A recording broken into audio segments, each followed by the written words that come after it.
Assalamualaikum warahmatullahi wabarakatuh. Selamat malam teman-teman semua. Apa kabarnya hari ini? Sudah siap untuk menyimak pelajaran bahasa Indonesia kali ini?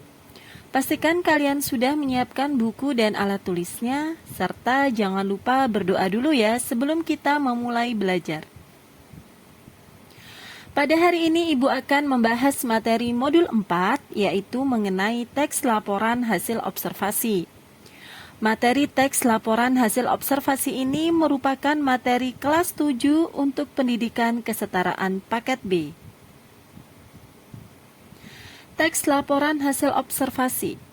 Teks laporan hasil observasi ini merupakan teks yang di dalamnya bertujuan untuk menjelaskan dengan cara menggambarkan objek secara detail, sehingga pembaca dapat memahami atau memperoleh pengetahuan secara rinci dari laporan yang dibuat oleh penulis. Tujuan dari pembuatan teks laporan hasil observasi ini adalah menjelaskan kegiatan yang harus dilakukan agar pembaca atau pemirsa dapat secara tepat dan akurat mengikuti sebuah proses membuat sesuatu, melakukan suatu pekerjaan, ataupun menggunakan suatu alat. Sedangkan fungsi dari teks laporan hasil observasi ini adalah untuk memberikan informasi tentang suatu objek atau situasi setelah diadakannya penelitian atau pengamatan terlebih dahulu. Teks laporan hasil observasi berisi fakta-fakta yang bisa dibuktikan secara ilmiah. Ciri umum dari teks laporan hasil observasi adalah yang pertama yaitu bersifat objektif, umum, faktual, dan sistematis. Kedua, disajikan secara menarik, baik dalam tatanan bahasa maupun kelogisan.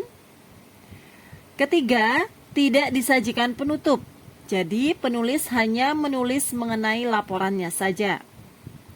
Dan yang keempat adalah teks laporan hasil observasi menggambarkan sesuatu secara umum dan sesuai fakta, sehingga tidak boleh ada opini oleh penulis. Teks laporan hasil observasi memiliki ciri kebahasaan antara lain.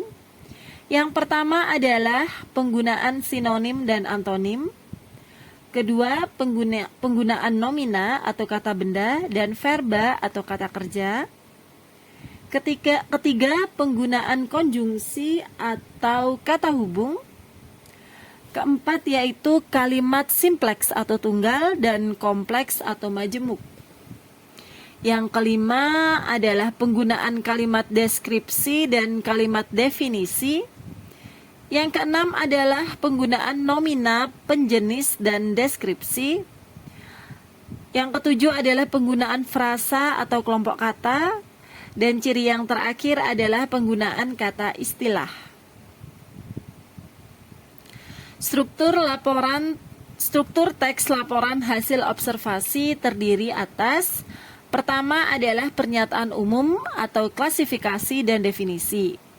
Struktur laporan hasil observasi yang pertama ini adalah definisi umum yang berisi kelompok atau kelas, keterangan umum, serta berbagai informasi tambahan berkaitan dengan subjek. Definisi umum kerap disebut sebagai pernyataan umum yang berisikan berbagai informasi umum seperti nama latin hewan dan asal-usulnya. Struktur teks yang kedua adalah deskripsi bagian. Deskripsi bagian berisi pemaparan secara rinci mengenai bagian yang membentuk kesatuan hal untuk dilaporkan. Contohnya seperti ciri-ciri, fisik, dan habitat dari hewan yang sedang diamati, dan lain sebagainya. Struktur yang ketiga adalah deskripsi manfaat. Deskripsi manfaat berisi pemaparan penulis mengenai kegunaan dan kelebihan dari objek yang diamati atau bagian-bagian yang dilaporkan. Struktur yang terakhir adalah simpulan. Simpulan berisi kesimpulan atau penutup. Pada teks laporan hasil observasi, simpulan ini tidak wajib, jadi boleh ada, boleh tidak. Sekarang kita menuju pada slide yang terakhir, yaitu langkah-langkah menulis teks laporan hasil observasi. Langkah-langkahnya adalah, pertama, kita menentukan dahulu topik yang akan kita tulis. Kedua, kita menyusun kerangka laporan hasil observasi. Ketiga, kita menentukan informasi yang akan dicari dan bagaimana mencari informasinya. Yang keempat, menata informasi yang diperoleh sesuai dengan struktur teks laporan hasil observasi. Yang kelima, mengembangkan kerangka laporan menjadi laporan hasil observasi yang utuh. Yang keenam adalah merevisi laporan hasil observasi berdasarkan masukan. Nah, teman-teman, contoh laporan teks hasil observasi dapat kalian lihat di buku modul maupun ringkasan materi yang telah Ibu berikan.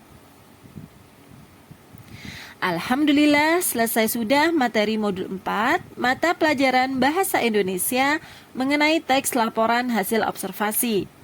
Ibu berharap setelah kalian memahami materi ini, kalian sudah bisa membuat teks laporan hasil observasi sendiri di rumah. Semoga apa yang Ibu sampaikan pada hari ini bisa bermanfaat dan menambah wawasan keilmuan kalian. Ibu mohon maaf apabila ada kata-kata yang kurang berkenan bagi kalian. Sekian dan terima kasih. Wassalamualaikum warahmatullahi wabarakatuh.